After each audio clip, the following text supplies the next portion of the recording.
Steve and I are following up on a presentation at the May BOG meeting, so I'm not going to go into too much detail about what we've done. I'm going to summarize briefly, and then I'm going to turn it over to Executive Director Nevitt to go into the particulars of the policy and what they do.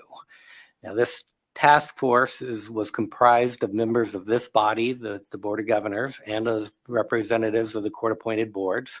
And then there was a subcommittee of five of us, Executive Director Nevitt and I, and then Steve Crossland on behalf of the LLT Board, Sal Mangia on behalf of the Access to Justice Board, and Michael Cherry, former Governor Cherry, on the Practice of Law Board. And by the way, Sal Mangia is a former president of the Washington State Bar Association as well. We work closely with Executive Director Nevitt to develop a policy designed to outline the general agreed proposal on how the WSBA works to administer the boards as required by the court rules. This was born out of tensions in the past, like I mentioned, that places particularly the staff of the WSBA in awkward and uncomfortable situations, being administering a court-appointed board, being pulled perhaps in two different directions, and how can we go about trying to mitigate against that and making sure that there's an outline for not only the court-appointed boards, but also the WSBA to follow in case we get into those tensions in the future. It's very proactive looking. We're trying to avoid future issues and a process for handling that. We held a number of meetings and reached out to a number of stakeholders. We responded to many of the concerns that this body raised back in June of 2023, working with legal counsel and also the court-appointed boards to sand down some issues that were troubling to many of you, and we think that we've resolved those. We understand that there have been some folks that question why this policy does not apply to sections. Our charter never envisioned that we would be handling the sections within this work. This was always pointed at the court-appointed boards. The sections are really a different issue, a different animal. They don't fit well together. Court-appointed boards are by court rule that we have to administer them. Sections are an entirely different thing. We're not commenting upon whether this would be appropriate for sections. I think it's just a different process. It's something that needs to be looked at uniquely from the perspective of the sections. And a number of times this morning, I think it was Governor Fay and Governor Williams-Ruth both said that, don't let the perfect get in the way of the good. That's how I think I said that last time we were here in May. This is a good first step. There's a lot of things that we tried to address. We found some things that we could not agree on. This is a policy that documents what we think the boards and the WSBA should do, and we agree to it. And it gives us a dispute resolution provision that takes us to the Supreme Court in case we can't agree. And I think that's a good first step for documenting something that hasn't been done before and which has led to confusion. And so with that, I'm going to turn it over to Executive Director Nevitt to talk about some of the individual issues and what the policy actually does. Thank you. So I want to point out that General Rule 12.3 is what currently governs our relationship with Supreme Court boards. It's a pretty straightforward rule. It's 2 sentences, although that second sentence has a lot in it articulating what our responsibility is with respect to Supreme Court boards. And as Kyle said, in recent memory and even beyond that, there has been periodic conflict and tension between the Bar Association and these boards. And they always revolve around one central unanswered question, which is to what extent are these entities independent from WSBA? The boards are created by the court and they're administered by the bar, so clearly they're of a different character than the entities that are created by the Board of Governors and are fully governed by the bar. And yet they are funded by license fees. through a budget approved by the Board of Governors, and much of their work is carried out by WSBA employees. The volunteers are recruited, trained, and supported by our processes and policies. And crucially, they lack a separate legal identity that would allow them to open a bank account, enter into a contract, or be a party in a lawsuit. And there has continued to be conflicts all the time about what the role of staff is, how budget decisions should be made. And I would say that these conflicts have touched nearly all, if not all, of the boards. Sometimes they're relatively minor, but other times they have been highly disruptive and public. And so the point of the policy is to try to articulate in more detail how that relationship should work. I am going to not walk through the whole thing because I think there's really a lot there, and we've walked through it a few times, but I will direct you to page 237 of the materials, where I have a detailed list of first, which aspects of the policy are really just intended to formalize what our current process is. I've also articulated some areas where the policy would shift our current practice or provide clarity. And then the last section are areas that we did not address. And I think I just would add again for the purpose, absent this policy, we will continue to try to interpret General Rule 12.3. And, I think I started my career at the bar working with the Access to Justice Board. And at that time, that board was in a period of conflict with the bar.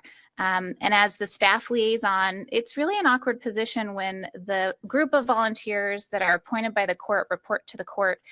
They're asking you to go in one direction, and the Board of Governors, or perhaps the executive director, is asking you to go in a different direction. And General Rule 12.3 does not provide any guidance for what should happen under that circumstance. And so you end up with these odd questions of, well, if the Supreme Court Board wants to discuss something that the Bar Association doesn't think they should be discussing, what is the staff to do? Are they to leave the room? Are the volunteers allowed to use our Zoom platform? What if they want to write a letter? Do they have to write it on their own? I mean, these are the kind of things that the policy, it's not necessarily going to magically solve all the problems, but it's meant to provide a little bit more detail on how we expect these relationships to work. Oh, sorry, 273. Thank you. That's the page number. And this is on second read. The first read was in May. So we're coming to you for proposing that the board adopt the policy. Governor Williams-Ruth. Thank you, President Angelville. Thank you, Director Nevitt, past President Crossland, past President Schicchetti. Where shall we begin? Let's start with the fact that for 5 years, I have been told that the reason we have to make our sections be subject to the legislative comment policy is because they don't exist. They don't have their own tax ID number. Sections, as we all know, charge our voluntary organizations within the WSBA where people pay a fee, a portion of which comes to the WSBA to cover their costs. Court-appointed boards don't give us any money. Number two, we don't know what this proposal is going to land on. Is it going to be a new GR? Is it a bylaw? Is it going to be a policy? Also, this policy does not talk about how it's going to be amended. There's nothing in here. Yes, there's a thing that talks about, starting on page 260 of our materials, you have the clean version, and it talks about under section 5.2.3, escalation to the court. Great, so we have conflict resolution. But again, how it's laid out under 5.0, oversight and compliance monitoring, but then 6.0 talks about budget and expenditure. So does that include, we talk about how in this proposal in paragraph 6.1, 6.2, 6.3, 6.4, that when we're setting the budget, they have to be given an opportunity to basically justify their existence and why they need the money they need. Great. What happens when we have a catastrophic loss that everyone takes a 20% haircut and they're unhappy with that? Does that mean that the 5.0 then they can escalate to the court if they don't like it, and the court can then rewrite our budget? By the way, I will say that I did ask for the delay from May, And I spent a good amount of time with representatives from the Office of General Counsel helping me walk through these things. So these are issues where there is no answer. And, you know, in reading through, I'm going to jump around and say paragraph 8.0, immunity and indemnification. If you go and look at our bylaws on page 54 of 58, Article 14, indemnification, we as the Board of Governors, staff, anyone appointed to a board, committee, or other WSB entity is indemnified. Section members are not indemnified. So if a section does something that brings a lawsuit that then, again, is a lawsuit against the WSBA because they don't exist, the same as the court-appointed boards, there's no protection for our section executive committee, even if they think they're doing the right thing. It's going to fall on them as individual members because our bylaws don't indemnify members of the section executive committee. So, you know, in the fact that we're trying to divorce these two things is, you know, where I do believe that we should not let the perfect be the enemy of the good. I just don't think this is good. And so I would disagree with the premise that we should adopt this because there are so many holes in where we're going. Because let's also look at their lobbying. Let's do a little deeper dive into lobbying. So it's on, you know, we're looking at, is it under 3.0 called board independence? I mean, even that title is wonderful. Yes, 3.4, lobbying activities.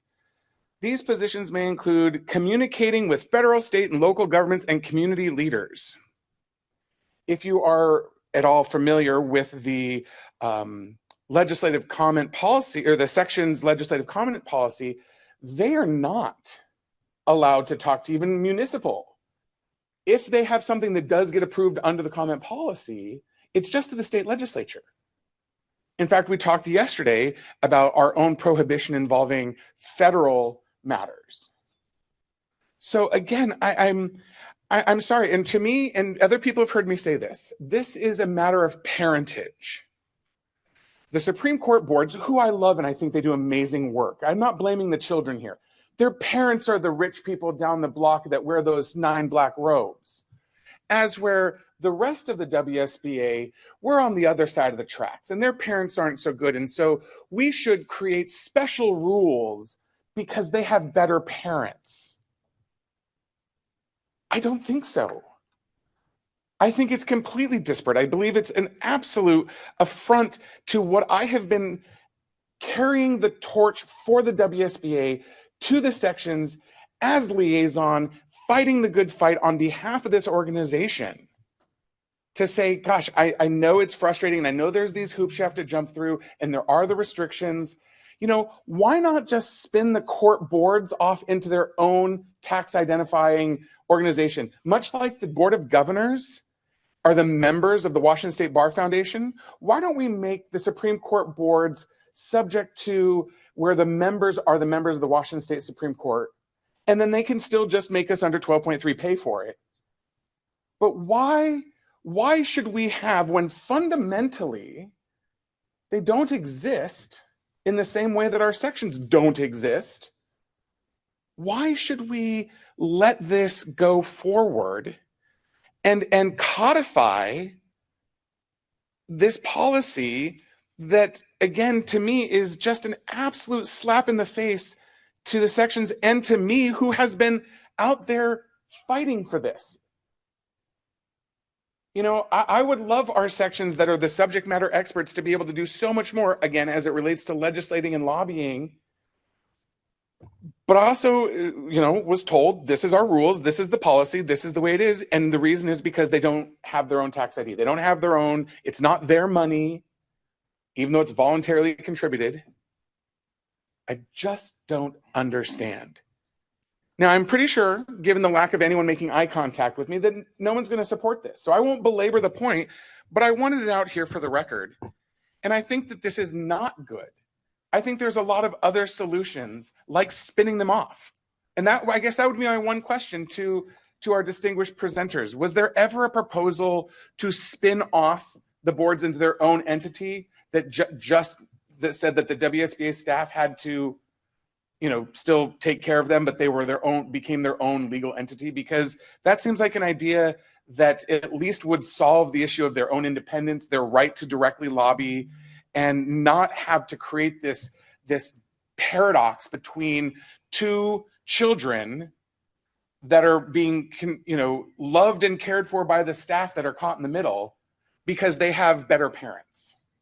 Thank you. Actually, I'll go with Nancy Hawkins and then Kyle. Oh, of course. Kyle, do you want to address that? Just a couple of thoughts. I just want to answer the one question. I'm sorry? The one question. Separate entities. Was the discussion? I interrupted Nancy so you could answer the one question. Was it ever discussed to spin them off into their own organization? Court-appointed Executive Director Nevitt. So I don't want to say my recollection is perfect. We did not have a proposal, but I believe we did talk about it as we were trying to navigate some of these difficult questions. I think we did talk about, well, maybe they should be separate. So, but we didn't have a formal proposal that we considered. But they're also different, though. I mean, we have court-appointed boards that are established by court rule. And so they are different from the sections. And what I was going to say is, everything that you just said supports what I said earlier, is that lumping court-appointed boards and sections into the same policy is difficult, and I would say unwise. And if you want a similar policy for sections, then you need to have a task force that is chartered to discuss that. We were never chartered to talk about sections. And that's part of the disconnect here, I think. And also the parentage issue. WSBA is a child of the Supreme Court, as are the court-appointed boards. We're the same parents. We're trying to facilitate how these siblings can work better together. And who is the decision maker? And the Supreme Court would be the decision maker. We've contemplated what this looks like in the end, to answer your other question about where this goes. And we've talked about a court order to establish this policy so that both sides are now documented. Because we can pass something, but we can't control the Supreme Court. Only the Supreme Court can do that. But everything that you've been talking about, this doesn't allow all of that. They can already do that as court-appointed boards, independent court-appointed boards. And we've talked about independence or other words, but they are independent from us. And we are required by court rule to administer these boards. How we do it is left open. That's what we're trying to accomplish. Nancy Hawkins.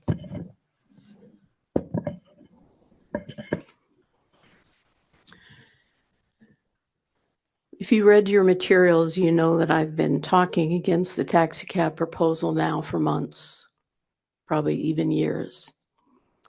And you heard Kyle talk about the formation of his task force being some members of the Board of Governors, some of whom are no longer part of the Board of Governors, and members of the Supreme Court boards. What you did not hear, the audience, the involvement that was not solicited and was not part of the decision-making, were sections.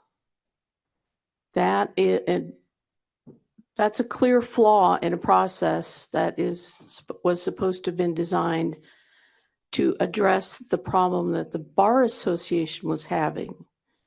And the problem the Bar Association was having was that Supreme Court boards wanted more money than the board was willing to give them. And it began to be that issue of, can the boards just ask for 10 staff and $100,000 and get it, and we have to cough it up? Or is there something lesser? At some point, shouldn't the needs of the Bar Association play a role in those funding and staffing decisions? This was not designed, let's come up with a policy to approve Supreme Court board actions at whatever level. It was to help us as an organization. So, I've heard conversations about the sections, and in your materials is a sentence that breaks my heart. And if you look at page 272,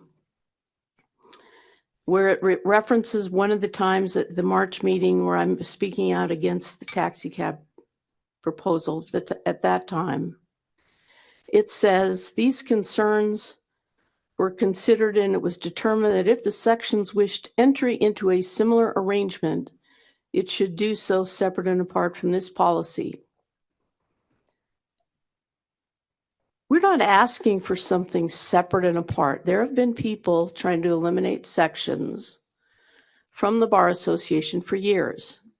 And we can go back to the presidency of some of our prior presidents to know that they were advocates for basically sweeping sections away, avoiding the hassle of sections. And that was rejected after a decision which was also made without the consideration of sections, without the involvement of sections. It led to very, very difficult times for this organization, which were survived, and sections are still here. And there are thousands of us, hundreds of us. There's over 1,000 in my section alone. Is it really the intent of this organization in passing this policy to say, we don't care about sections? Because that's what you're doing. Every dollar that's spent on a Supreme Court board is a dollar not spent on another program. Jordan gave us a great economics lecture yesterday, there's like a finite amount of dollars. You spend them in one place, they're not available for something else. The more you give to Supreme Court boards, the less money that's available for everything else. The staff increases that were approved yesterday in the budget reforecast, etc. There are 3 subject areas in this policy. One is money. I've talked a little bit about that. We needed one of the primary reason this task force was supposed to be set up was to notify the Supreme Court and put a cap on money to be spent on Supreme Court boards. It was to tell the Supreme Court, you keep setting up these boards that we have to fund and staff, and it's costing us a lot of money. You're causing us problems.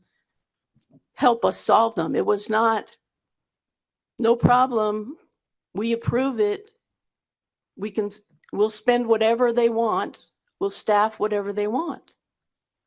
If you pass this, you are missing the number one and probably the only opportunity to tell the Supreme Court that they're causing a problem for this organization. Because down the road, if you try and do something different or complain about it, they're going to say, well, what the heck did you do then back in July? You passed this, you approved it. This is your opportunity to say there's a problem. And of course, that falls in line with staffing issues as well. Every hour that staff spends assisting a Supreme Court board is an hour they're not spent doing something else that you are asking them to do, which means another hour they can't do something else you've asked them to do, et cetera, et cetera. Let the Supreme Court know that by not passing this and instead identifying the problem. Now, of course, we do have to, because they formed these boards, we have to staff and fund to some level. That's an ongoing issue, but we can tell them that it's a problem. The huge issue is liability. This idea that they are independent Legal counsel, I'm sure you would agree, that's baloney. It's a joke. It's not accurate. And I bring to your attention every lecture that Julie Shanklin gave us over the last, God, how many years now about, and she made them to us, to sections individually. We can't write a letter about a rule. We can't write a letter about a piece of legislation that doesn't go through this board or staff or both, because we're not independent. But Supreme Court boards can write letters to cities, counties, states, the federal government. They can do whatever they want. They can use our letterhead for almost everything that's regulatory. Okay, is there anything they might want to write a letter about that couldn't be defined as regulatory? Not to mention, we're providing them with money. We're providing them with staff. If there's a lawsuit that, just like these other lawsuits that we've been hearing about over the years, does anybody really think the Bar Association's not going to get sued? They're going to sue this independent board? No, they're going to sue us too. It's a joke to say they're independent. You could call them independent. You know, I can call Kyle a woman. He's not a woman, he's a man. But you can use whatever word you want. They're not independent. They were created in a different way, but they're not independent, which means we're setting ourselves up by also in this policy acknowledging all this power they have, which is acknowledging those words can be used against the organization in a lawsuit. And surely there'll be one, because some board will write a letter that, if a section had written it, would raise a lawsuit. So for those of you who've been around a while, remember every lecture you've ever gotten from Julie Shanklin, and think about her admonitions about lawsuits, because they definitely apply here. I went through, and I think it was Tara's list. And it basically says that they're not bound by the same rules that sections or the organization are bound by. It appears they can write a letter on almost any subject. That's a problem. It plays lip service at times that says that the bar can't stop the boards from doing those things, but it doesn't say the boards can't do them. And in fact, there are examples of the Supreme Court boards applying for grants, meeting alone with the governor, asking for changes in federal law. What would happen if any of the sections did that? We'd be bounced out on our ass.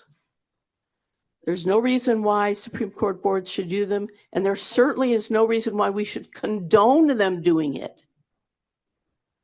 That's what this policy would do, would be to say it's okay with us that they do it.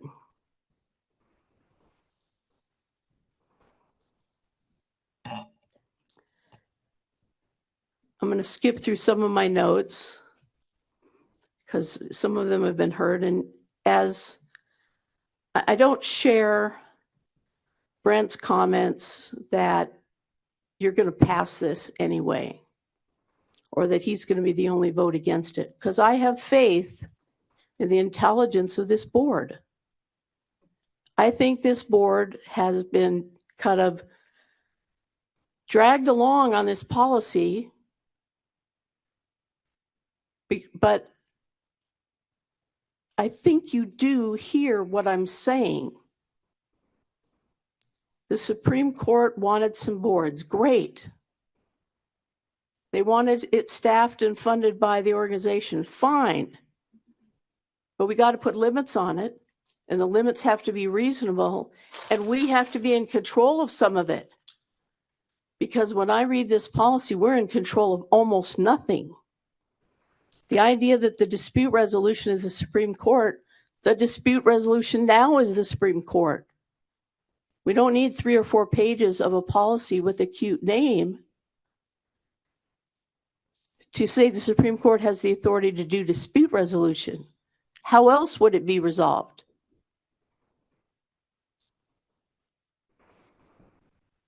I too had concerns about the immunity provision, as Brent identified. We have to be careful with our resources. We heard, I think it was Tiffany yesterday, talking about how soon we will have used up our reserves and the issue of raising dues comes up. Well, do we want to move that back a year, make it next year instead of 2027?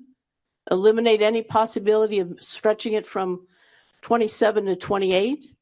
Well, let's make sure that Supreme Court boards can come in and ask for $100,000, ask for more staff, ask for even more money.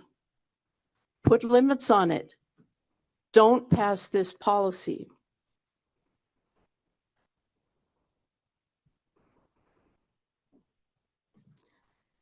The LLT program and other boards are funded and staffed for free.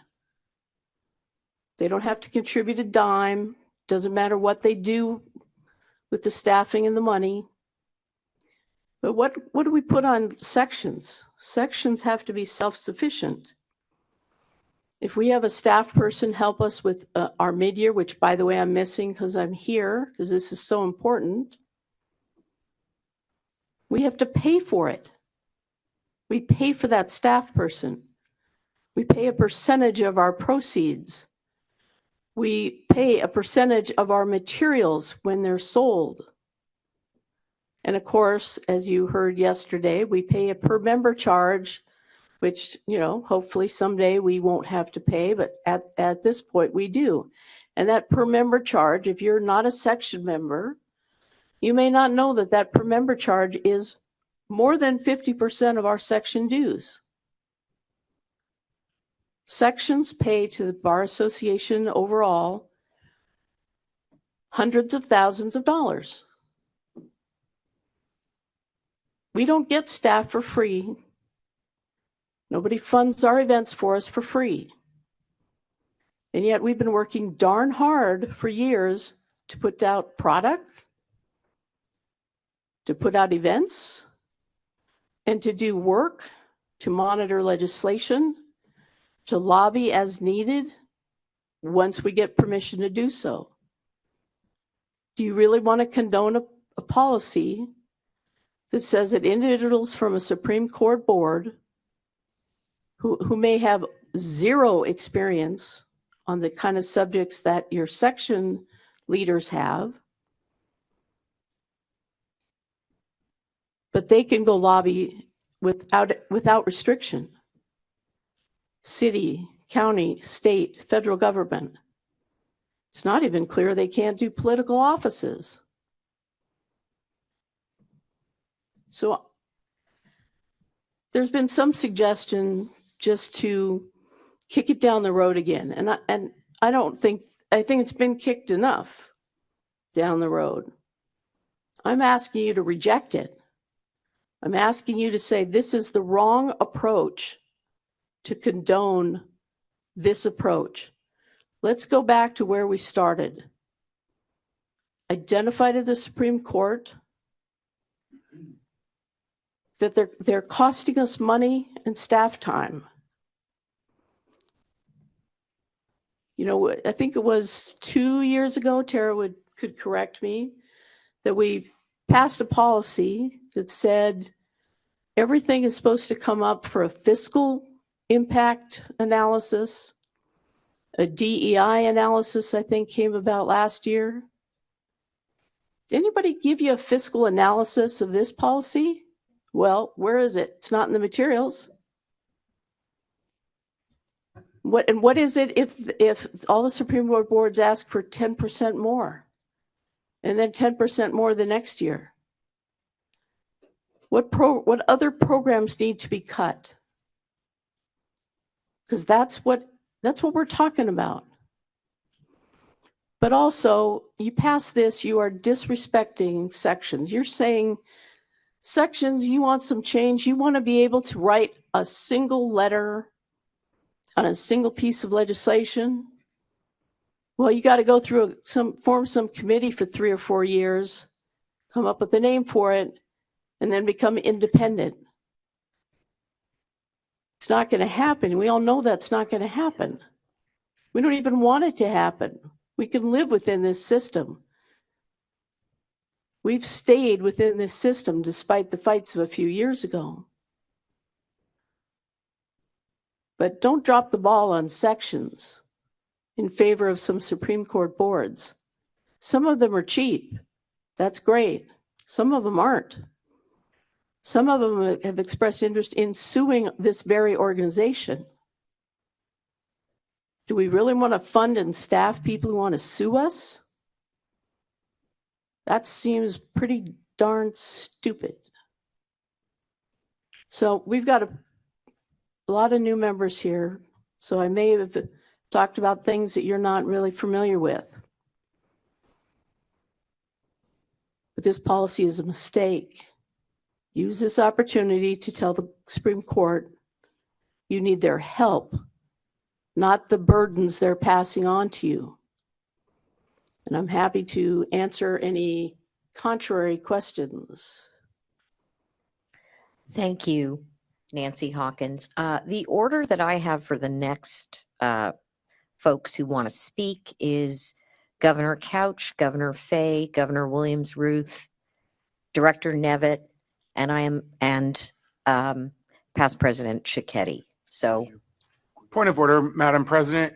I just do want to point out that there is a fiscal analysis on page 279 of our materials. okay, thank you.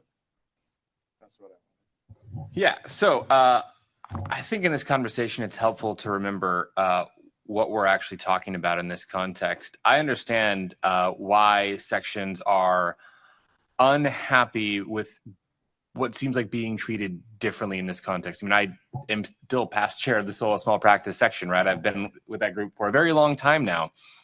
Next to me is the past chair or past chair. I can't remember which.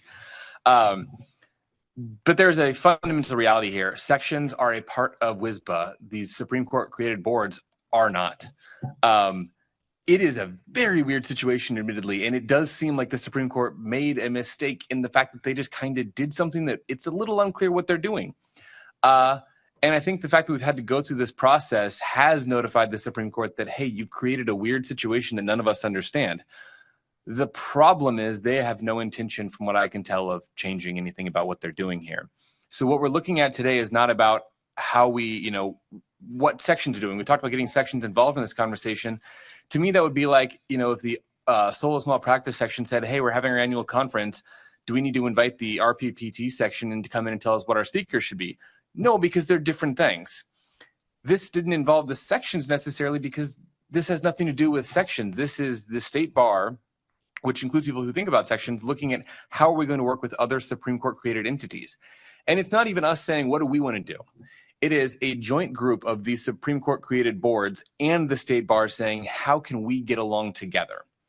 So if we went to the Supreme Court boards and said, I think the way we get along is we say, screw you guys, you don't get any money, we're out of this, we're going, we would not have an agreement here, right? The proposal is what can we all work together on and agree on together as Supreme Court created boards, which are weird, and the Board of Governors. If we want to say sections need more autonomy, we can have that conversation. That's a separate conversation. I think there's some interesting ideas around that, but that's a completely separate conversation.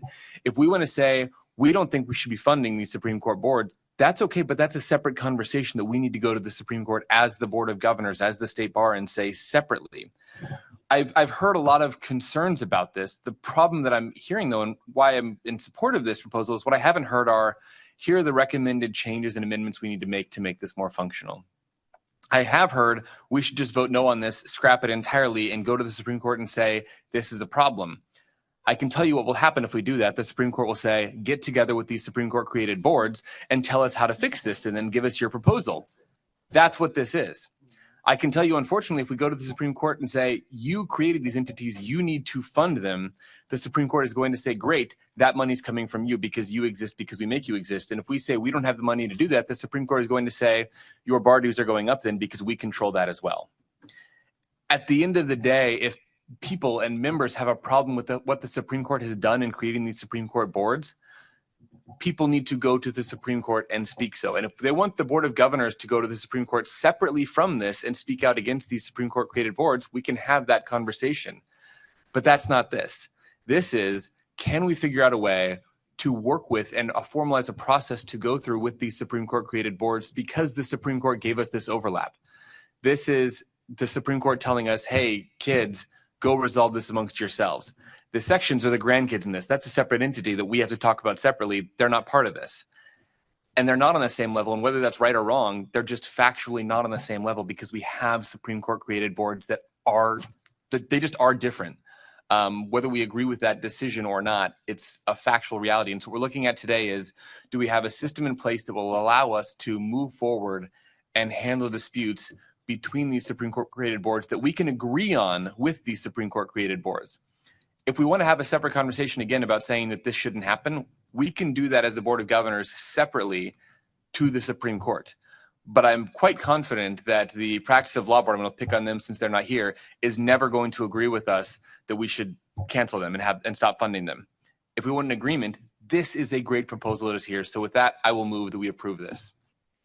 Next is Governor Fay.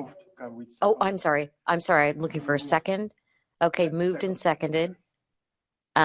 Further discussion? Yes, it is. Governor Fay, then Governor Williams-Ruth. Okay, hang on. So Then Tara, then Kyle, then Francis. we are the Board of Governors of the Washington State Bar Association. We are really important, and some people even think that we might be in charge. This is not true. We are not in charge. I think of the Washington State Bar Association as a pizza.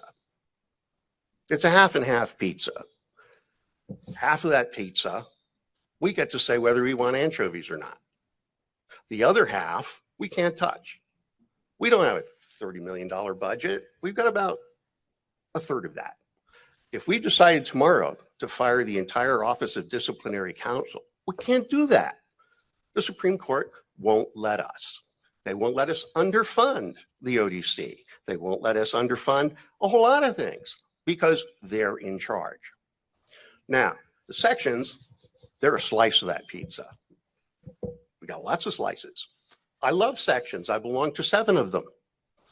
I've been on the board of a section for decades, on and off. But this isn't about sections. It has nothing to do with sections.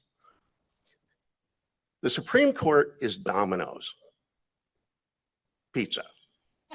When you call for pizza for Domino's, they will sell you a 2-liter bottle of Diet Coke with that. It's not part of the pie, but they sell it. Oh, and they told us we've got to do all this stuff. Okay, that's problematic. Well, if they only knew, well, trust me, they know. The entire practice of law board and quit en masse in 2015. It made a nasty article in the ABA Journal. And I happen to know that there were at least 2 justices in the middle of that. They know this problem is set up. They set it up. And what are they telling us? Work it out. We are not in charge. Now, the fact that we don't have anything like this makes life hard on our staff. And golly, anything we can do to help our staff is probably a good thing. Because the alternative is we don't help the staff, or we have another practice of law board quitting en masse, or we have, who knows, more difficulty. Does this fix the situation? No, it doesn't. if, I'll pick on the practice of law board, decides to do something random or stupid and it doesn't comply with this, they're going to do it anyway. What are we going to do? We're tattled to the Supreme Court.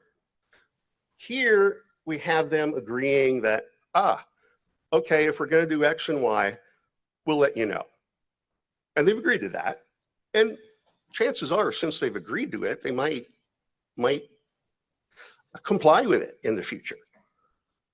But this is literally the best we can do. Going to the Supreme Court and having a temper tantrum, we don't want the boards, would be useless because they don't care. They know this exists. They set it up like this and they don't care to fix it. So what do? Well, the best we can. I think this is the best we can. Enormous amounts of time, effort have gone in to negotiating this thing with all of these different boards. Some who like us and some who don't. And golly, here we are ready to get a policy in place that's probably not enforceable, but it's going to make our staff's life better. Let's do it. Because the alternative is what we have today, which is nothing. And that's all I have to say about that. Thank you, Governor Fay, and also thank you for making us all hungry for pizza. Next, Domino's Pizza. Governor Williams-Ruth. So my first question is that I would want to make sure our insurance policy has named members of Supreme Court boards as an additional named insured.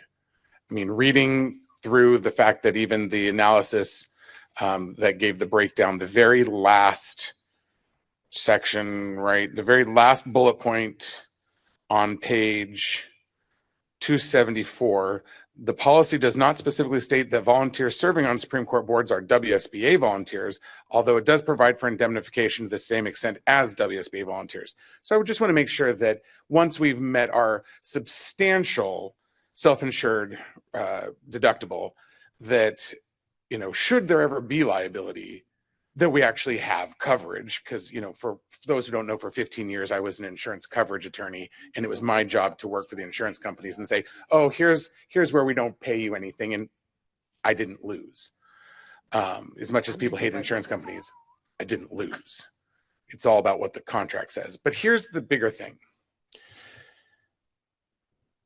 3-4 years ago, Director Nevitt and I worked closely together to create a policy for conflict resolution and delineated actual duties of the Board of Governors, our officers, the executive director. In that policy, there were provisions for dispute resolution. We've never engaged in them. Now, I would ask us to ask ourselves, is there any time in the last 4 years that maybe something should have been brought to the Board of Governors for discussion? And it wasn't. The last point I want to make, and thank you, Past President Schiketti, for saying that you're thinking this is going to be a court order. That terrifies me even more. Because how is a court order amended? Other than if the justices were decide on their own that could be persuaded to change the order, no outside party would have any requirement. It goes back to when you and I first met.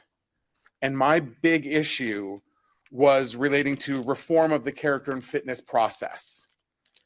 And I came in with a proposal on how we were going to set up a task force of our own, that it was going to be run through us, through the board.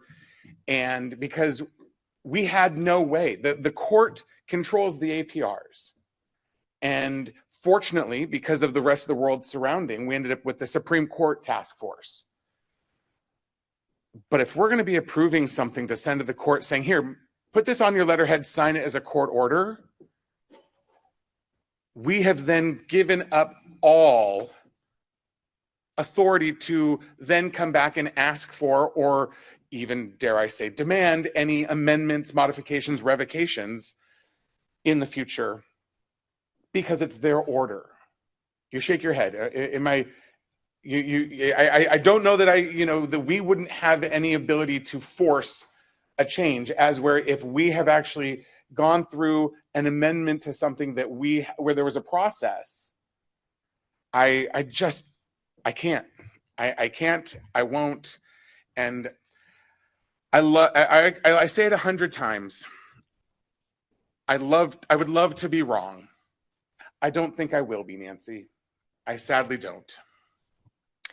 Director Nevitt, then past President Shichetti, then President-elect Francis Adewale, and then Nancy Hawkins after that. And then Steve Cross. All right, a few things. Even though I like Nancy and Brent very much and respect them, I do think this is a good policy. I don't think that that means that I'm unintelligent. I wanted to speak to a few provisions. One thing I want to say is it is not at all consistent with my understanding that section executive committee leaders would not be indemnified for their qualified acts. We will certainly look into it. I don't believe that's our position. And looking at the bylaws and conferring with general counsel powers, I think they would be included. I also wanted to say this idea of spinning off the Supreme Court boards, personally, I just don't think that would be a good policy decision. And you have to keep in mind that the boards are very different. So we often talk about the Practice Law Board, the Access to Justice Board. Those are unique and different, but many of these boards are regulatory boards, and the work that they do is deeply integrated within the work that the staff does every day. And I also want to point out on that end that some of those boards are responsible for bringing substantial resources into the organization. The MCLE board brought in over $600,000 last year, and the Limited Practice Board was responsible for $80,000. So yes, some cost, some are responsible for bringing in resources, and that's just like our committees. Virtually none of our committees or activities bring in revenue. And if you think about the Access to Justice Board as an example, they're not a membership organization. I don't know how they would generate revenue.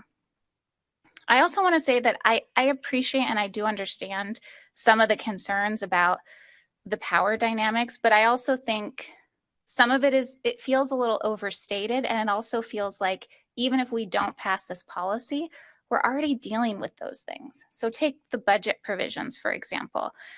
Some of the provisions in here address the fears and concerns of Supreme Court boards. Some of them address the fears and concerns of the Bar Association.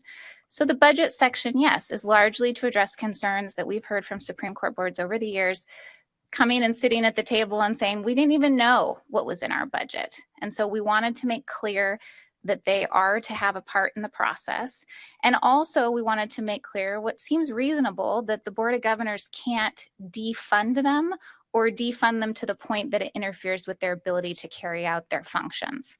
And I think if we did that and they wanted to use the dispute resolution process to go to the court, that seems fine. And also they could do it anyway. The other piece that I wanted to talk about is the lobbying provision, which actually is a benefit to the Bar Association, because in this, the Supreme Court boards agree that they are subject to constitutional limitations on the use of license fees, which was, I don't think we should take for granted that that was an agreement. It's not in GR 12.3. And my experience has been oftentimes when I have, in the past, when I've tried to say, I think, let me just say this, some members of Supreme Court boards have taken the position that none of these things govern them. And basically, they can do whatever they want. And I think we did sit down and really talk through all of these pain points and try to come up with something that we both could live with. And ultimately, I don't think this is perfect, but I don't think it's going to lead to us suddenly spending a huge amount more money than we already do. I don't think spinning off these Supreme Court boards is a good idea, even for the ones that don't do regulatory functions. There is a tension in having a Supreme Court board administered by the bar, but I have always thought about that as an intentional and hopefully healthy tension. It is nice to have the Access to Justice Board or the Practice of Law Board be able to push us to consider different positions. And I've always assumed that was why it was set up that way. Maybe that's a little too Pollyanna-ish, but I think we should promote healthy tension and try to address the unhealthy tension.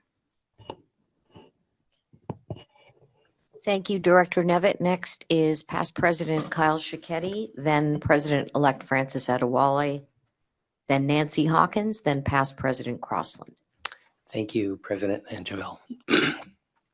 Part of what I was going to say was already stated by Governor Couch and Governor Fay. Somewhere along the way, sections was injected into this task force, and it was never intended. The charter is clear. It was never intended to address the sections. And so without the authority of the Board of Governors changing the charter, that was not our work. So that's, again, a different process.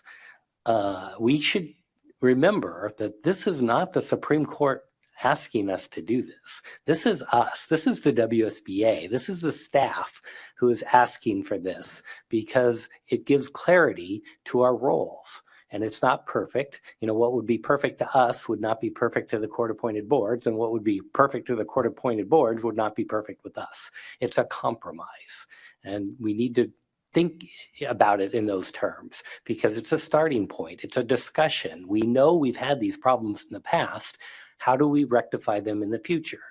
And despite what Nancy says, this was never the intent of this task force was not to go to the Supreme Court and tell them, you're spending too much money on your boards and you need to stop. That was not the intent of this process. It had the prior instances where we had tension with the boards had nothing to do with the funding. That is, in my opinion, a red herring. Nancy would like us to take this opportunity to go punch the Supreme Court in the eye and make a statement. And that's not what this task force was ever charged to do. That's not the point. The point is we need to work together. We need to figure out how to do that. And in the end, we might need our parents to tell us, you know, you're squabbling and we need to decide this.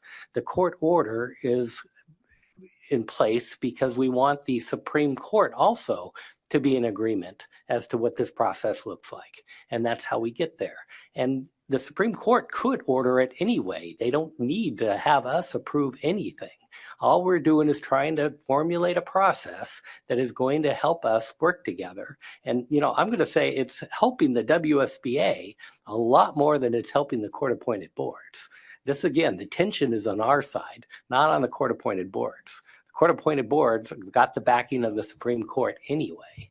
And if it needs to be changed in the future, and I imagine it probably will, because again, this is the first step. And as we move forward, there's going to be, you know, obstacles in our way. If it needs to be changed in the future, the court can do that through a court order. And then that can be amended to the policy. And the policy can be amended, and then we can go back to the court and say, hey, this is working or this is not working. So we agree that maybe we should alter it, and so that we have this or we have that. This is not necessarily the end all be all. It's not perfect. It's never going to be perfect, but it is a step in the right direction, at least from my perspective. President-elect Adewale. Thank you. I want to say thank you to all the speakers before me, and this has been a very interesting conversation. I want to provide some historical perspective. I was not on the board when TAXICAB was put in place. I was not on the board of governors, but I was the chair of the Access to Justice Board. I was the one that appointed Sal to represent Access to Justice Board on the TAXICAB. I was the chair of the Access to Justice Board. What was going on at that time?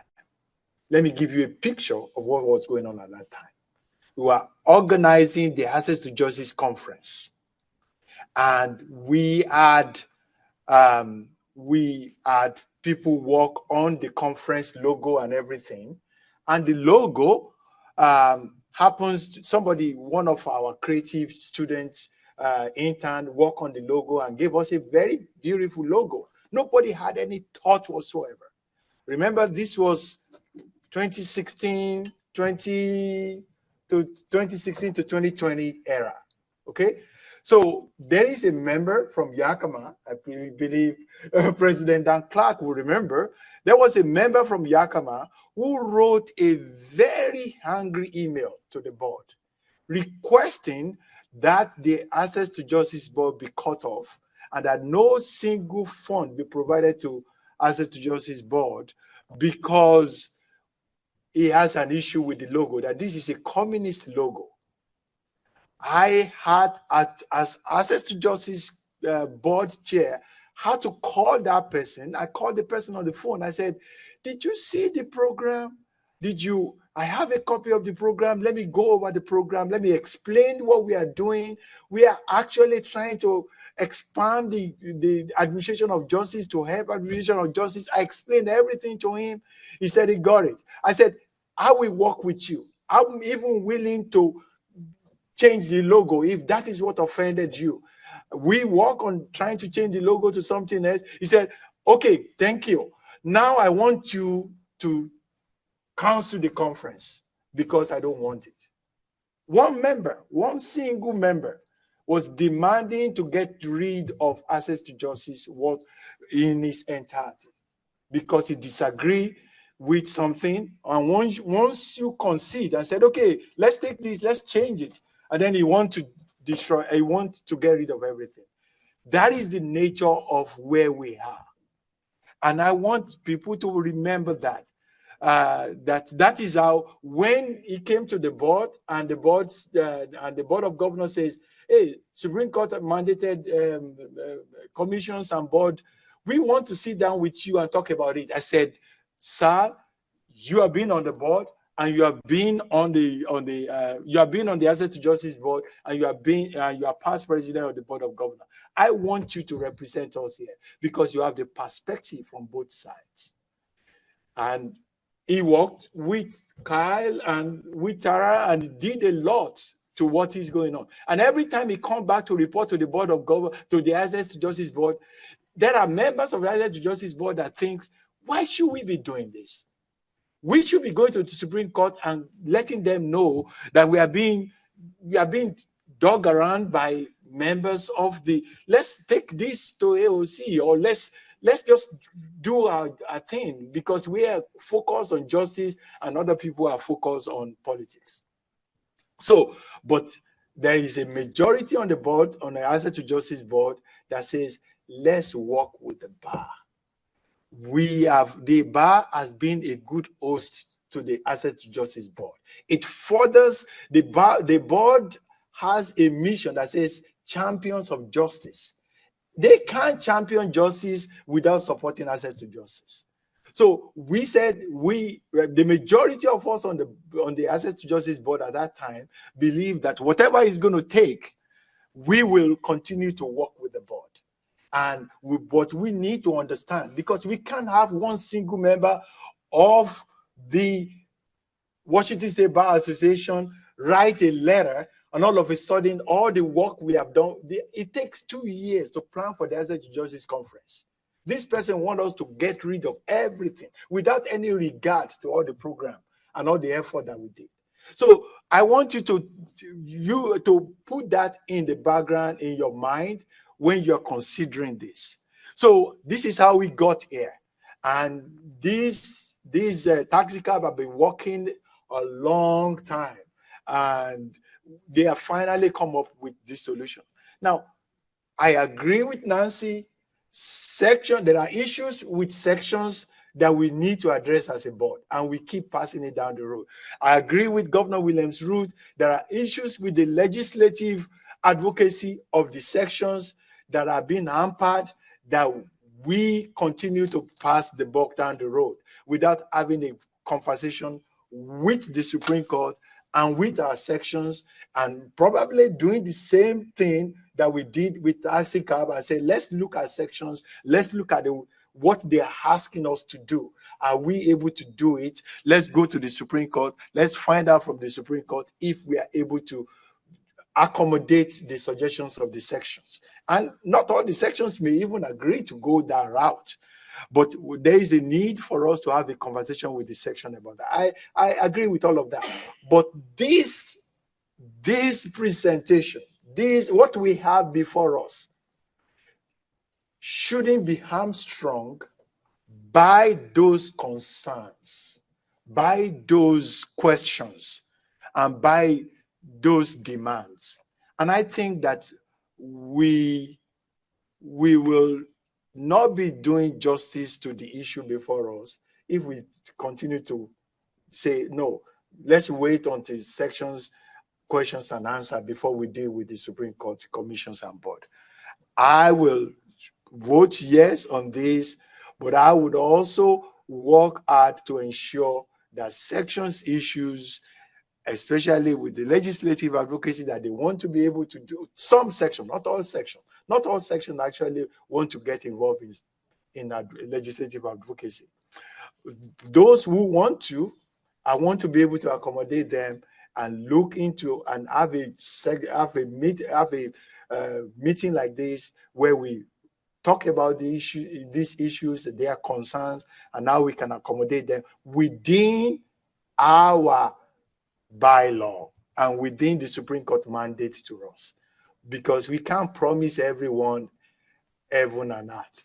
We are limited by what we can do, as Governor Faye stated. So I want you to look to put this in the back of your mind when you are voting for this. But I will be voting yes, and that's why. Thank you.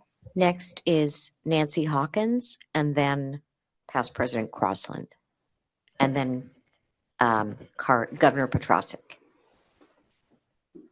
To be clear, I didn't urge this body to adopt a position that said we wouldn't fund Supreme Court boards, or we wouldn't staff them, or that we should advocate to eliminate them, or punch the Supreme Court in the eye.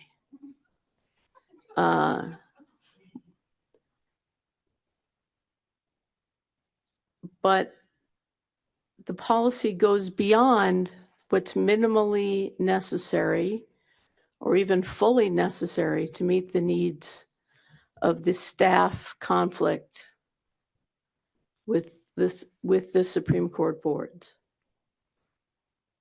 Section 3.4 talks about the importance of public interest comments or communications with local, state, and federal jurisdictions.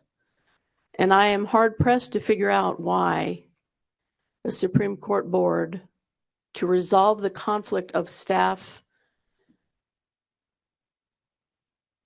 has to have a provision that a Supreme Court board can lobby a local municipality, or lobby the federal government, or lobby directly to the governor. And again, none of which the sections can do, even if they wanted to.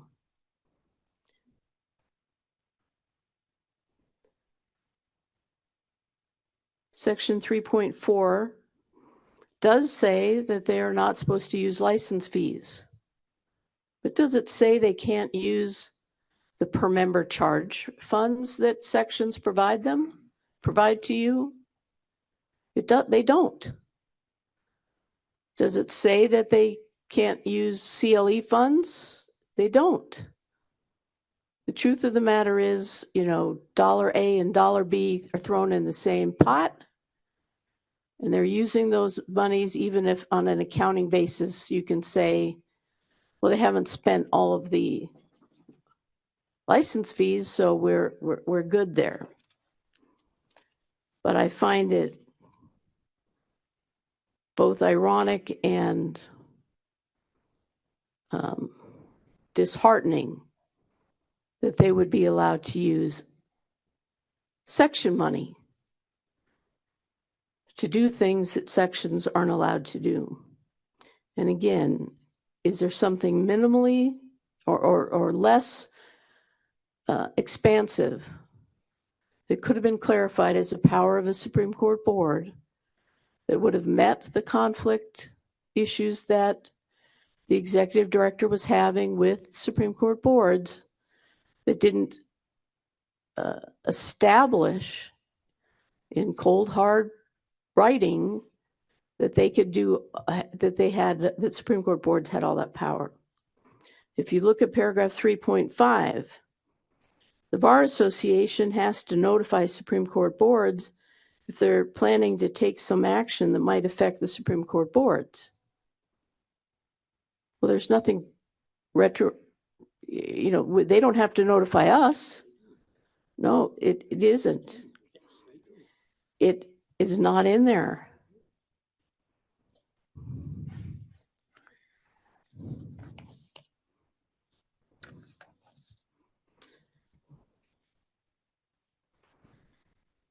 They notify the executive director if the director believes will affect a board's activity or function. Where does it say that they have to notify us? A proposed adoption of a WSBA policy to change a court rule that might affect a board's activities or functions, they get notice of. 3.6. 3.6 actually, hang on, let me find my note. It has to do with exposing us to liability, which is a limit, and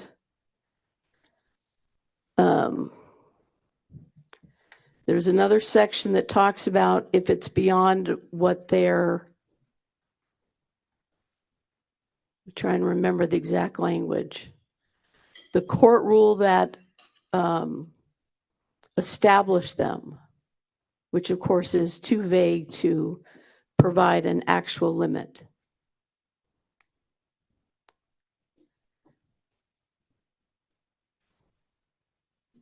The rules are different. They're weighted one direction. But the number one thing I wanted to make clear is that I wasn't saying don't fund. I wasn't saying advocate to eliminate. But I am saying that by passing this policy, you will have carved in stone that Supreme Court boards have this wide range of powers, often using our letterhead, that we don't control what it is. They can write a letter. You don't even have to, Tara doesn't even have to approve it. And for those who don't understand the legislative policy that sections follow, and I get that it's a different organization, a different part of the organization, we can't say a word in front of a legislator without getting it approved. Not a word. We can't show up for a hearing without getting approval for even being there. We can't write a letter without it being approved. There's something in between giving them unlimited power. And again, I get that Supreme Court appointed, created the board, but by doing this, we're condoning the unlimited power with specifics. There's a different policy that could be adopted if it wasn't so slanted one direction. And why did it get slanted? Because the Supreme Court boards were there lobbying to have all of this power. If they were arguing, and I believe, Chair, that some were arguing that they had unlimited power to begin with, well, that would have been simple to say, no, you don't, and we disagree. We don't have to say, well, you didn't, but we'll give it to you now. And that's what I think is happening here. I'm hearing people say, well, we'll address section issues later. If the section issues you want to address later are, let's eliminate sections, let them form their own organization. We've been there through that fight. That's not what I'm asking for. That's not what anybody was asking for. But we would certainly expect a little different amount of wiggle room on our lobbying activities. And I'm not, I'm not giving up on this TAXICAB issue. And I did see the dollar figure, and I remember thinking, specifically with regard to the Triple LT board, you're funding $1,000 per Triple LT. Anybody think that might be a little too much money? Sounds like it to me, especially when the family law section gets, for its over 1,000 members, gets zero.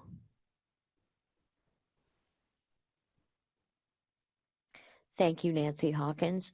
Next, we have past President Steve Crossland and then Governor Petrosic. Well, given the time, I'll try to be relatively brief. I think my role in speaking right at the moment is just kind of to give perspective. I guess I'm the only Supreme Court board member or chair in the room, so you probably are interested in what my thoughts are. Frankly, I think this is a good proposal. We need to keep in mind that it's been said over and over and over again, the boards, Supreme Court boards and sections are fundamentally different. Supreme Court boards are created by the Supreme Court. We get our life and existence from them. We get our direction. We get our mission statement from them. And sections are a part of the Bar Association and are integral in what the mission of the Bar Association is. Just to give a little perspective, I'm sure it's evident from my gray hair, but I've been chair of over 6 sections over 30 years and have chaired 2 Supreme Court boards for over 20 years. So I've seen the world from both sides now. And I think both entities, both groups of entities provide an incredibly valuable function to the Bar Association. It gives the Bar Association substance and credibility. And from the section perspective, it gives the section members sustenance and substance for them to become better lawyers. And as I think someone said earlier, the Supreme Court boards are designed to be visionary, designed to say, well, if you think about access to justice, for example, what could we possibly do? And I think the Supreme Court recognized early on that that should be part of the mission of the Bar Association. And as we all know, the mission statement of the State Bar, first one is to serve the public. And I think that's an important thing for us as participants in this process to keep in mind. For me, these are 2 completely separate issues. And I agree with Nancy and others that the section should have this discussion. I mean, there really ought to be a robust discussion about what their relationship is with the Bar Association. I remember, well, probably 30 years ago, the relationship between sections and the State Bar was horrible. Doug, perhaps you remember that. The sections paid nothing. And so staff started saying, well, wait a minute, we're providing all this assistance, all this staffing for all these sections, and we're not getting anything in return. And so I thought it strategically was probably not a good idea.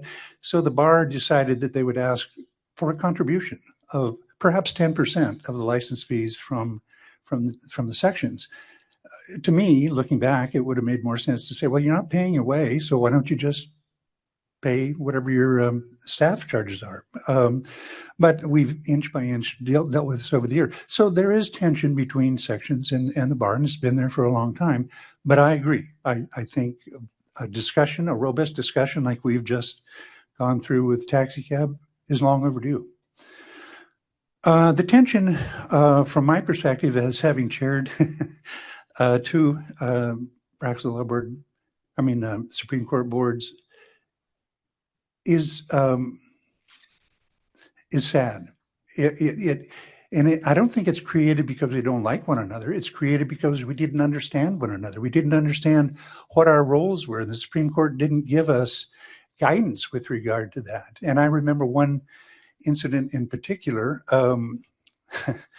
It was about 2008. Stan Bastian, who's now a federal judge, was president of the state bar. And Paula Littlewood was, I think, newly elected or newly appointed or hired executive director. Gary Alexander was Chief Justice of the Supreme Court at the time, and we were bouncing the proposal for the triple LT rule back and forth between the Bar Association and the Supreme Court. And at one point, I went down to Olympia and spoke with the Chief Justice and said, what do you want me to do? Our board has been working on this, taking input from the Board of Governors. We can keep working on this. And he said, send it down to the court and we'll deal with it. So I went to Paula and Stan, and I said, Stan said, no, don't send it down. We have to rework this at the Board of Governor level. And I said, Stan, I'm appointed by the state Supreme Court, not by you. And if the Supreme Court says send it down, that's what I do. And that sort of underscored the tension between, I mean, it's not that I didn't like Paula or Stan or that I didn't want to try to help them in their efforts to try to get this proposed rule revised in a way that would be acceptable. It's just that I said, I don't have a choice. I have no other recourse but to send it down to the court. So that was the beginning for me of the tension between the bar and executive director at the time. And Hanada has served as staff, and others have done that. Julie Shanklin's name has come up, and Julie was our liaison for years. And Hanada may recall this, but I've apologized numerous times to staff saying, I am sorry you're caught in the middle of this situation. It's a horrible position for you to be in. I appreciate the guidance and loyalty that staff give to us, but I also appreciate it's their job and there's tension, and that's not fair. It's not fair to staff, and it's not fair to the relationship between the Supreme Court boards and the Board of Governors and, of course, their staff. So while I would agree that there's not everything in this TAXICAB rule that would make me click my heels, I think it's a good template for us to work on because of at least one thing. It will define, at least to some extent, what we believe the relationship to be between the Bar Association and the Supreme Court boards. That in and of itself, hopefully, will diffuse a lot of the tension that could exist. So I would encourage two things. I would encourage the passage and adoption of the TAXICAB rule, and I would encourage the creation of a new task force to take a look at the relationship between sections and the Bar Association. I can't hesitate or stop from commenting just briefly on a couple of things. Nancy, I don't recall being chair of two Supreme Court boards asking for grants or asking the Bar Association to change our funding or to change our staffing. I think we were grateful for what we got and appreciative of what we got. I don't ever recall, and I don't know if you're referring to the Triple LT board, of us intending to sue someone, but I don't think that would have been part of a discussion I would have had. And I don't recall using letterhead. Tara, you may know whether or not we do. Yeah. So I don't ever recall doing that. So I don't know. I wanted to speak to clarify what a guy who has chaired a Supreme Court board feels about this policy.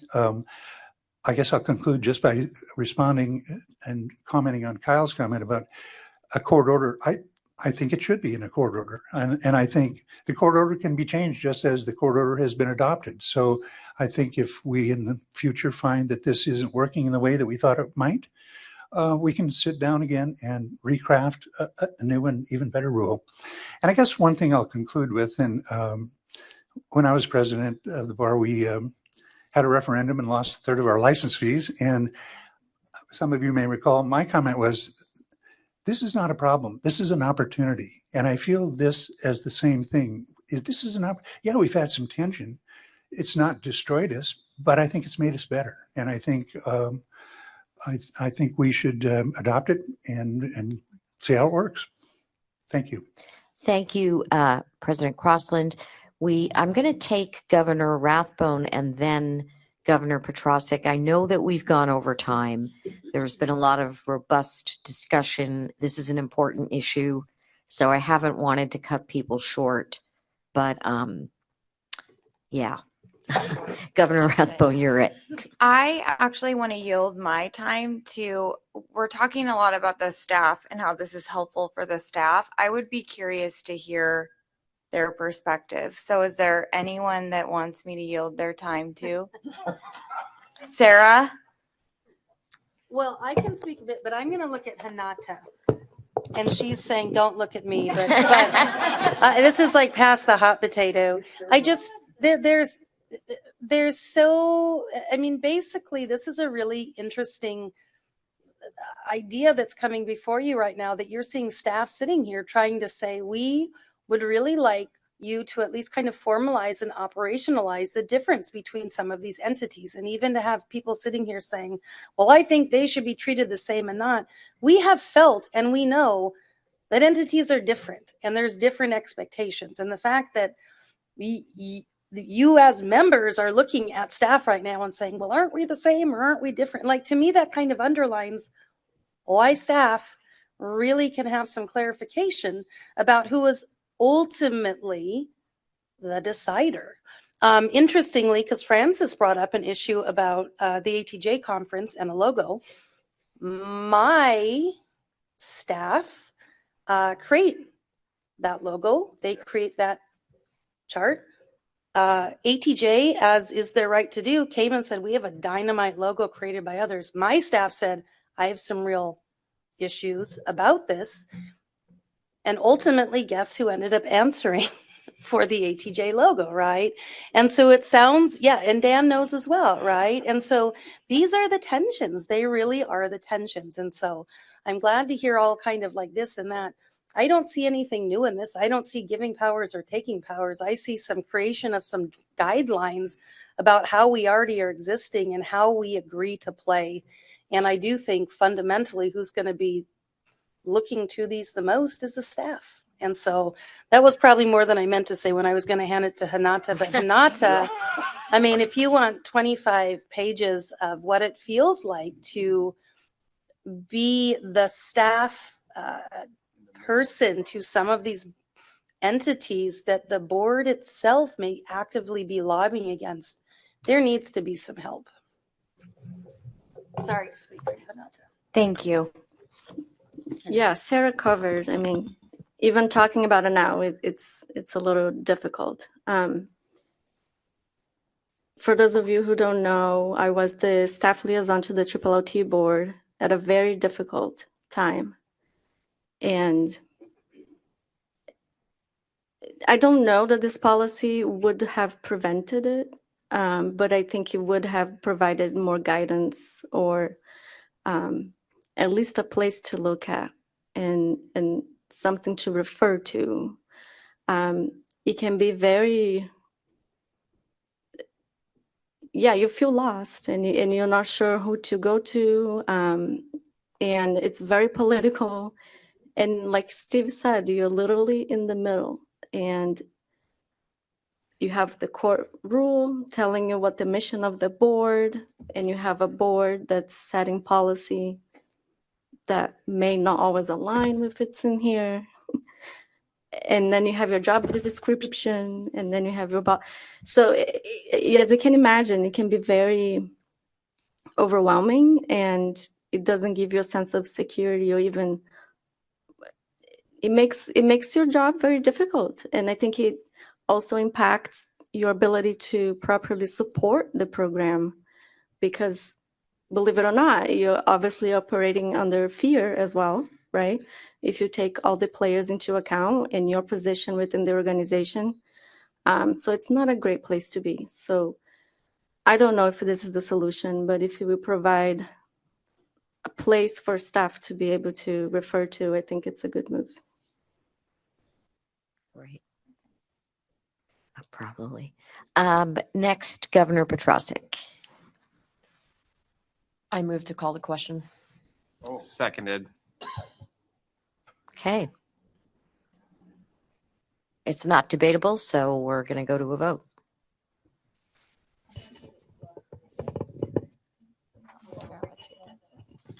Do we? Okay, we can. Yeah. We got to figure out what 2/3 is anyway. Yeah, and can I ask you, do we have anybody waiting to speak on the issue? No?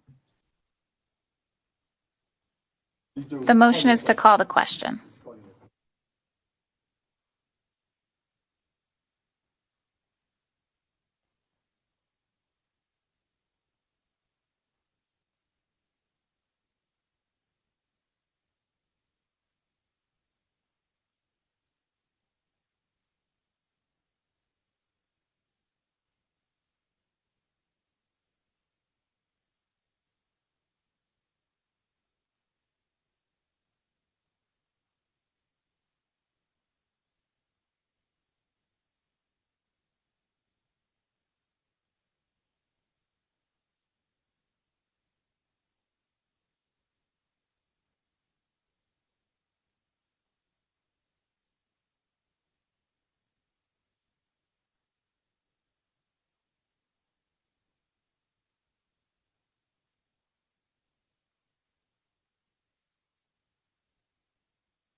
Question call alphabetically.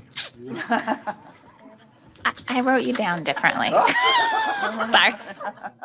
Okay, so this is motion to call the question. It's not debatable. It requires 2/3. Christina Larry. Aye. Brent Williams Ruth. Aye. Allison Whitney. Aye. Mary Rathbone. Aye. Serena Sayani. Not present. Kari Petrasic. Aye. Jordan Couch. Aye. Matthew Dresden. Aye. Nam Nguyen is not present. Francis Adewale. Aye. Kevin Fay. Aye. Motion passes, so we'll move directly to the underlying motion. This was earlier made by Governor Couch. Move to approve the joint administration policy between the Washington State Bar Association and the Supreme Court boards. And I'll just add, if we approve it, the next step is that it goes to the court. Okay, Christina Larry. Aye. Brent Williams Ruth. I'd like to, no, I'm just kidding. No. Allison Whitney. Aye. Mary Rathbone. Aye. Serena Sayani, not present. Kari Petrasic. Aye. Jordan Couch. Aye. Matthew Dresden. Aye. Francis Adewale. Aye. Kevin Fay. Aye. Motion passes. Great. So thank you so much, past presidents Shichetti and Crossland, for your presentation and your presence. And I know that this discussion was robust and there were differing opinions, but I appreciate that everybody approached it with respect and civility. So thank you all for that. And thank you, President Angeville, and thank you, Board of Governors. I want past President Kai to come back to this meeting. I agree. So we have some choices here, and I'm take a straw poll on this one. Do folks want a break? We're going next to the round table. And while I don't anticipate it's going to be really long, I know that Governor Petrasic has something very brief, Yes. but I do want Governor Williams Ruth to also be speaking, because he and I have sort of come up with a plan as to how we want to approach roundtables. So I'm going to leave it open. I know it's late in the afternoon and I just had sugar, so I feel better. But do people want a 5 to 10 minute break and then we'll come back? Does that seem reasonable? 10 minutes.